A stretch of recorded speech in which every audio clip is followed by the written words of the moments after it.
최근 배달업계 소식을 전하고 배달앱 노하우를 공유하며 약 3만 명의 구독자를 확보한 유튜버 배달의 민족 배달방송에서는 최근 자동차와 똑같이 다니겠습니다. 강남 준법 운전배달 느리고 불어터져도 안전한 세상이라는 제목의 영상을 게재했습니다. 차간주행, 갓길주행, 신호 대기 중 선두로 끼어들기 등 시민들로부터 지적받았던 운전 방식을 자제하고 일반 승용차를 운행하는 것처럼 배달 업무를 수행해본 후기를 올린 것입니다. 이 유튜버는 3건의 배달을 수행했는데 5.7km 이동하는데 34분, 3.7km 및 3.2km 이동하는데 각각 20분이 소요되었다고 합니다. 쿠팡이츠나 배달의 민족에서 단건 배달 업무를 수행한다고 가정하면 시간당 3건을 처리하기도 힘든 수준인 것입니다. 해당 유튜버는 배달 라이더에게 지급되는 최저 요금이 8,000원은 돼야 한다 주장하기도 했습니다. 현재 쿠팡이츠와 배달의 민족 기본 배달 단가는 각각 2,500원과 3,000원입니다. 코로나19 상황으로 이륜차 배달이 급증하면서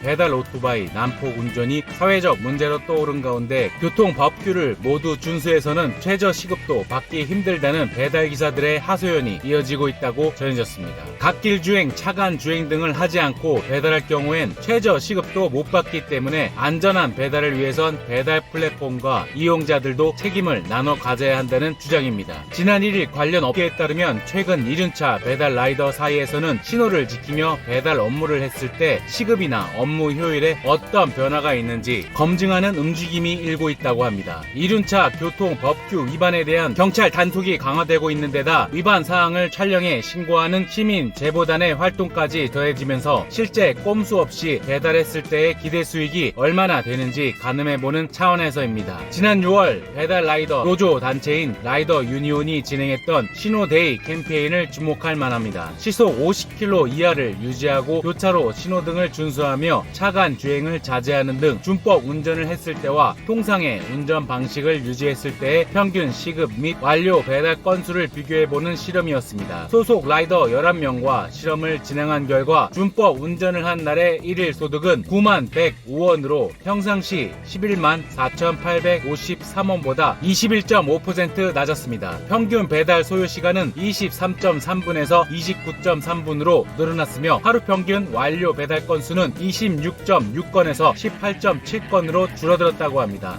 안전한 배달을 위해 배달 단가를 올려야 한다는 것은 비단 라이더들의 주장만은 아닙니다. 정치권에서도 라이더들의 안전을 위한 안전 배달료를 도입해야 한다는 목소리가 나오고 있습니다. 지난 8월 심상정 의원이 발의한 라이더 보호법은 라이더들의 교통 안전을 확보하기 위한 최소한의 배달료를 의무적으로 지급하도록 하고 요금 수준을 매년 검토하는 위원회를 설치할 것을 제안하고 있습니다. 안전 배달료가 현실화된다면 자연스레 자영업자나 배달앱 이용자가 배달 서비스에 치르는 비용도 늘어날 것으로 보입니다. 라이더에게 지급되는 배달비는 배달앱 이용자, 배달 서비스를 이용하는 식당 플랫폼들이 나눠 부담하는 구조이기 때문입니다. 배달업계의 한 관계자는 안전 배달료가 의무화된다면 우선은 플랫폼이 추가 비용을 감수하겠지만 이미 적자로 허덕이는 상황이라 지속 가능성을 담보할 수 없다며 결국엔 자영업자나 이용자들도 안전 배달비 부담을 당연시하는 사회적 합의가 필요해 보인다고 말했습니다.